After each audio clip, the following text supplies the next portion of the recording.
మరో breaking news చూస్తున్నాం. Telangana CM Revanth Reddy నేడు ఢిల్లీకి వెళ్లనున్నారు. ఏఐసీసీ హైకమాండ్తో రేవంత్ భేటీ కానున్నారు.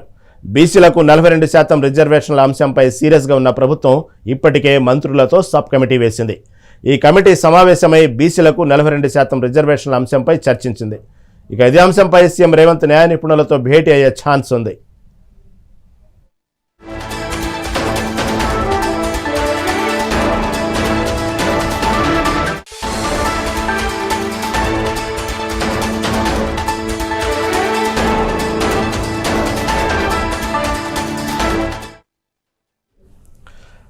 తెలంగాణ సీఎం రేవంత్ రెడ్డి నేడు ఢిల్లీకి వెళ్లనున్నారు. ఏఐసీసీ హైకమాండ్తో రేవంత్ భేటీ కానున్నారు. బీసీలకు 42% రిజర్వేషన్ల అంశంపై సీరియస్గా ఉన్న ప్రభుత్వం ఇప్పటికే మంత్రులతో సబ్ కమిటీ వేసింది. ఈ కమిటీ సమావేశమై బీసీలకు 42% రిజర్వేషన్ అంశంపై చర్చించనుంది.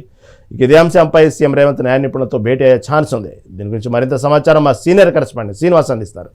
శ్రీనివాస్, చెప్పండి. ఈరోజు రేవంత్ రెడ్డి ఢిల్లీకి వెళ్లే అవకాశం ఉన్నట్లు కనబడతా ఉంది. ప్రధానంగా ఈ బీసీలకు 42% రిజర్వేషన్ అంశంపై సీరియస్గా ఉన్న ప్రభుత్వం అక్కడ కేంద్రంతో భేటీ అయ్యి అక్కడ ఏఐసీసీ ప్రధాన హైకమాండ్తో మాట్లాడే అవకాశాలు ఉన్నట్లు కనబడతా ఉంది. దీని గురించి తాజా అప్డేట్ ఏంటి?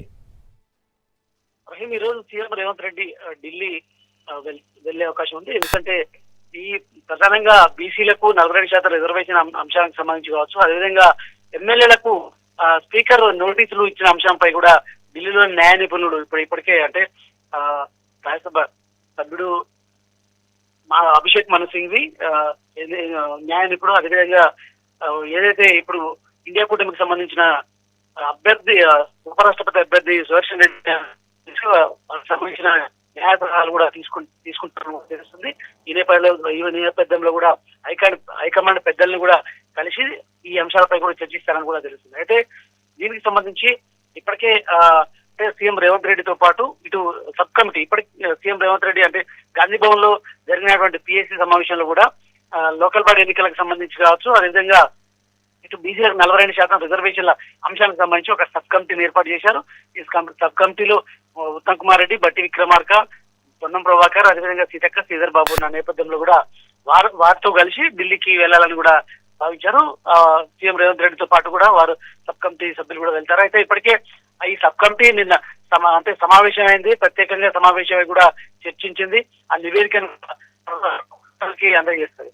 సో ఖచ్చితంగా వచ్చే నెల అంటే సెప్టెంబర్ లో స్థానిక సంస్థల ఎన్నికలకు పోవాలి అని కూడా సీఎం రేవంత్ రెడ్డి అంటే డిసిషన్ తీసుకున్నారు. మరోవైపు హైకోర్టు కూడా దీనికి సంబంధించి ఇప్పటికే సూచించింది సెప్టెంబర్ 30 లోపు ఎన్నికలు నిర్వహించాలని. సో ఈ క్రమంలో కూడా ఖచ్చితంగా ఎన్నికలకు పోవాలని భావిస్తున్న నేపథ్యంలో కూడా ఈ న్యాయ సలహాలు తీసుకొని ఏ విధంగా ఈ అంశాలపై ఇటు ఏదైతే స్థానిక సంస్థల ఎన్నికలకు కావచ్చు, అదేవిధంగా ఎన్నికలకు వెళ్తే బీసీలకు 42% రిజర్వేషన్ ఏ విధంగా ఇవ్వాలనే అంశాలపై కూడా ప్రధానంగా చర్చించి నిర్ణయం తీసుకుంటారని కూడా తెలుస్తుంది. ఈ క్రమంలో కూడా సీఎం రేవంత్ రెడ్డి ఢిల్లీ వెళ్తారు. అయితే రేపు బీహార్ కూడా సీఎం రేవంత్ రెడ్డితో పాటు మంత్రులు కూడా వెళ్తారని కూడా తెలుస్తుంది. ఎందుకంటే బీహార్ లో అంటే ఓటుకు నోటు చోరీ పాదయాత్రలో రాహుల్ గాంధీ ఇప్పటికే బీహార్ లో పాదయాత్ర చేపట్టారు. ఆ పాదయాత్రలో రేపు రాహుల్ గాంధీతో కలిసి పాదయాత్ర చేసే అవకాశం ఉంది. సీఎం రేవంత్ రెడ్డితో పాటు మంత్రులు కూడా రేపు బీహార్ వెళ్లే అవకాశం ఉంది. సో ఈ క్రమంలో కూడా సీఎం రేవంత్ రెడ్డి 2 రోజుల టూర్, ఒక ఢిల్లీ రేపు బీహార్ పర్యటన వెళ్ళి రాహుల్ గాంధీ తోటి ఓట్ చోర్ పాదయాత్రలో కూడా పాల్గొంటారని తెలుస్తుంది.